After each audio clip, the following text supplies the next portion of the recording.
Welcome to ज्ञान मार्ग। आज हम 1871 के बैटल ऑफ सीडन हुआ था, जिसमें यूनिफिकेशन ऑफ जर्मनी और इटली दोनों का यूनिफिकेशन में इम्पोर्टेंट रोल प्ले किया था। उसके बाद की जो यूरोप की हिस्ट्री है उसको डिटेल में कवर करेंगे, और बिस्मार्क जो है वो कैसे एक ब्लड और आयरन पॉलिसी यानी कि अपनी सूझबूझ से जर्मनी को एक सोवरेन पावर बनाने के लिए, यानी कि एक जर्मनी को सबसे अच्छी यानी कि एक पावरफुल डोमिनेंट कंट्री बनाने के लिए क्या क्या रणनीति का अपनाता है वो देखते हैं।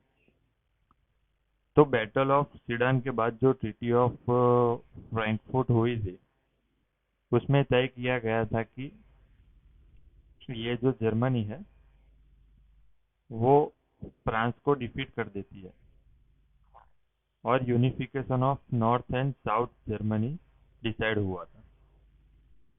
तो उसके बाद क्या होता है कि जर्मनी के जो बिस्मार्क है उसको लगता है कि अभी ये जो फ्रांस है वो उसमें भी एक बदले की भावना तो होगी ही, तो उसको निपटना पड़ेगा।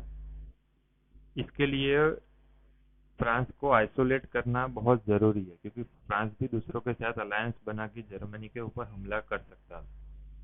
इसके लिए सबसे पहला उसने सोचा कि फ्रांस को आइसोलेट करना पड़ेगा। इसके लिए बिस्मार्क ने तब की जो 5 पावर थी यूरोप की, जर्मनी, ब्रिटेन, ऑस्ट्रिया, रसिया और फ्रांस, इसमें से उसने 3 लोगों के साथ अलायंस किया, यानी कि लीग ऑफ 3 एम्परर, जिसे ड्रेकेसर बंड भी बोला जाता है। ड्रेकेसर बंड यानी कि लीग ऑफ 3 एम्परर्स, जिसमें जर्मनी, ऑस्ट्रिया और रसिया तीनों का समावेश होता है।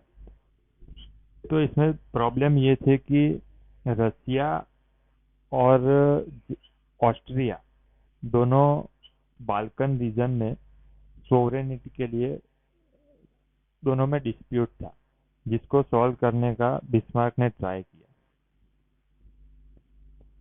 हालांकि ये जो बाल्कन जो एरिया था उसमें रसिया जो था वो ऑर्थोडॉक्स क्रिश्चियनिटी को सपोर्ट करता था, लेकिन ऑटोमन एम्पायर था वो उसके अगेंस्ट में था।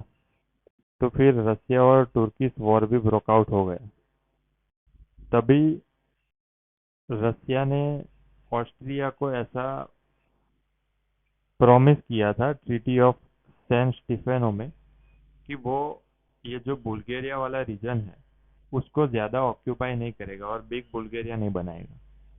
लेकिन जब उसने वो रीजन जीत लिया बाल्कन वाला, तब जो बुल्गारिया वाला रीजन है उसने वो ट्रीटी को तोड़ दिया और बिग बुल्गारिया बना लिया।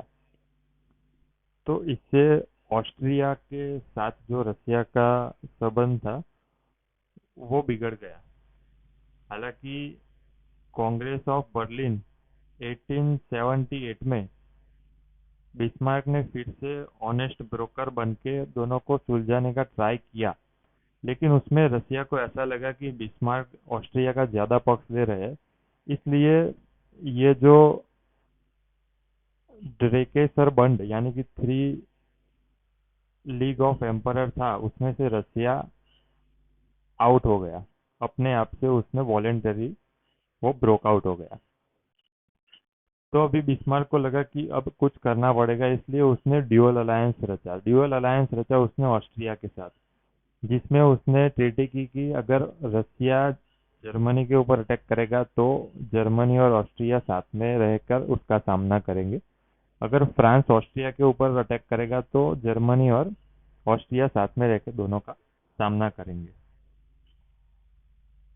तो इस तरह उसमें जर्मनी और ऑस्ट्रिया ने ड्यूअल अलायंस किया। हालांकि बाद में 1882 में इटली भी उसमें शामिल हो गया और ट्रिपल अलायंस हो गया कि जर्मनी, ऑस्ट्रिया और इटली का।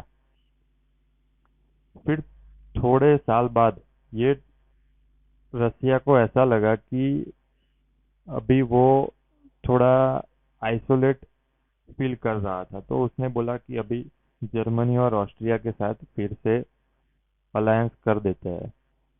तो 1885 में और 1887 में रसिया फिर से उनके साथ अलायंस करता है, और न्यू ड्रेकेसर बंड जो पुराना वाला था उसके उसके अलावा न्यू ड्रेकेसर बंड जो रसिया, जर्मनी और ऑस्ट्रिया के बीच एक एग्रीमेंट हो जाता है, और बिस्मार्क ऑस्ट्रिया और रसिया के बीच का टेंशन भी कम करने के लिए ट्राई करता है। हालांकि ये अलायंस ज़्यादा तक नहीं चलता है, बाद में दोनों के बीच काफ़ी डिफरेंस हो जाते हैं, इसकी वजह से फाइनली वो 1887 में ड्रेकेसर बंड एंड हो जाता है। फिर अभी बिस्मार्क ऐसा सोचता है कि एक ट्रीटी, री इंश्योरेंस की ट्रीटी करते हैं, जिसमें वो रसिया के साथ ट्रीटी करता है कि अगर ऑस्ट्रिया रसिया पे, यानी कि ऑस्ट्रिया रसिया के ऊपर अटैक करेगा तो जर्मनी न्यूट्रल रहेगा, और अगर फ्रांस जर्मनी के ऊपर अटैक करेगा तो रसिया न्यूट्रल रहेगा।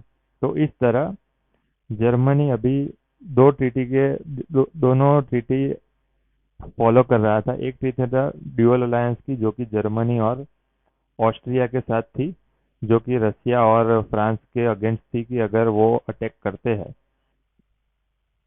तो दोनों साथ में रहेंगे। और दूसरी थी री इंश्योरेंस ट्रीटी, जिसमें उसने बोला कि अगर ऑस्ट्रिया रसिया के ऊपर अटैक करेगा तो वो न्यूट्रल रहेगा, अगर फ्रांस जर्मनी के ऊपर अटैक करेगा तो रसिया न्यूट्रल रहेगा।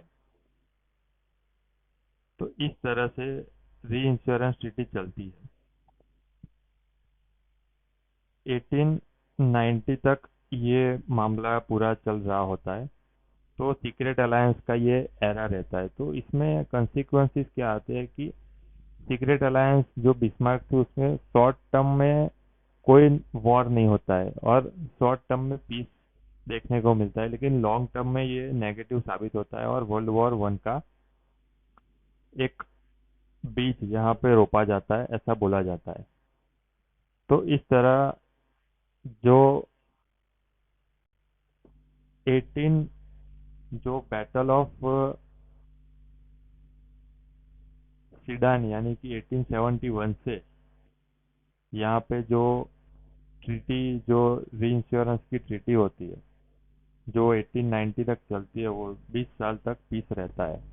तो ये था यूरोप का पूरा व्यू उस वक्त का, जो एक दूसरे के साथ वो सीक्रेट अलायंस की ट्रीटी कर रहे थे। नेक्स्ट लेक्चर में हम वर्ल्ड वॉर से स्टार्ट करेंगे कि इसमें जो बिस्मार्क बिस्मार्क हालांकि बाद में 1890 में राजा विलियम के कहने पर, राजा विलियम को ऐसा लगता है कि वो रसिया के एंटी रसिया की जो ट्रीटी, यानी कि ये जो ड्यूअल अलायंस है, वो एंटी रसिया साबित हो रहा था, इसलिए बिस्मार्क को रिजाइन करने को बोलता है, और 1890 में बिस्मार्क रिजाइन भी कर लेता है।